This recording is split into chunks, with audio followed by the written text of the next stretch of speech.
माननीय केशव प्रसाद मौर्य जी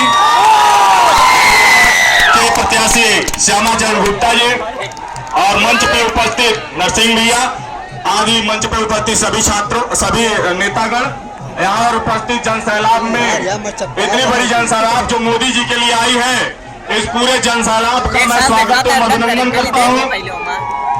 अब माँ बेटे और नेताजी बहन जी की सरकार का जाने का समय आ गया है, जो खाता भी खोलने नहीं जा रही है।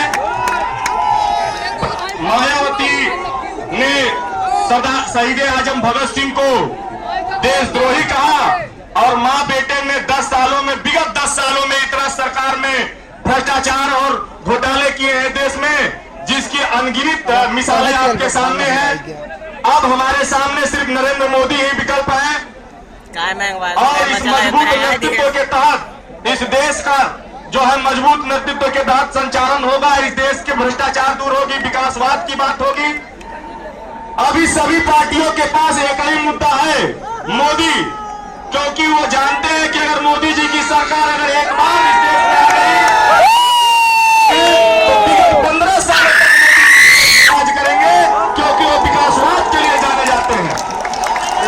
फूलपुर से जो हमारे जुझारू जन आंदोलनों से पैदा हुए केशव प्रसाद मौर्य जी, जो कि समाजवादी पार्टी ने लोक सेवा आयोग में खरीद बिक्री का जो प्रचलन किया था कि पैसा दो और नौकरी लो, सिलेक्शन पाने के लिए पैसा दो और नौकरी लो। तो हमारे तमाम प्रतियोगी छात्र यहाँ मौजूद हैं जो कि इलाहाबाद और फूलपुर में मतदाता भी हैं। तो उन सभी से निवेदन है कि माननीय केशव प्रसाद मौर्य जी को इस देश में भ्रष्टाचार और इस देश में जो कि सीमाओं पर से पाकिस्तान के द्वारा सैनिकों के गर्दन काट के न किए जा रहे हैं, चीन के द्वारा हमारे देश में घुसपैठ किया जा रहा है, ऐसे दिन आज इस देश के आ गए। इन पे 4 पंक्तियां याद आ रही है भाइयों, क्योंकि सीमित समय में हमें बोलना है। सुबह की रूपाली किरण बेचते हैं, सुबह की रूपाली किरण बेचते हैं, निगाहों के ख्वाबों सपन बेचते हैं। हमें सख्त नफरत है इन जालिमों से जो आतंकवाद के नाम पर देश को छलते हैं। यही कहेंगे, 4 पंक्तियों और बोलना चाहूंगा और अपनी बात को समाप्त करूंगा कि सुनाएंगे अपनी वतन की जो हालत, सुनाएंगे अपनी वतन की जो हालत, तो पत्थर भी आंसू बहाने लगेंगे और कहीं भीड़ में आदमियता न खो जाए, उसे ढूंढने में जमाने लगेंगे।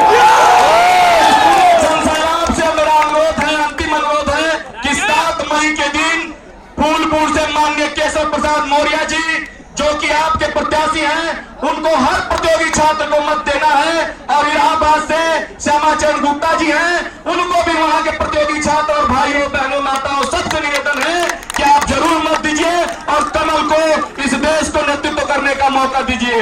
और इतने बड़े जनसैलाब को ये 1-4 पंक्तियों में मैं यहाँ अपनी बारी विराम करूंगा कि बन गई पीर पर्वतेसी पिघलनी चाहिए, बन गई पीर पर्वतेसी पिघलनी चाहिए, इस भीड़ रूपे हिमालय से कोई गंगा निकलनी चाहिए। सिर्फ हंगामा करना मेरी कोशिश नहीं, मेरी कोशिश है कि सूरत बदलनी चाहिए।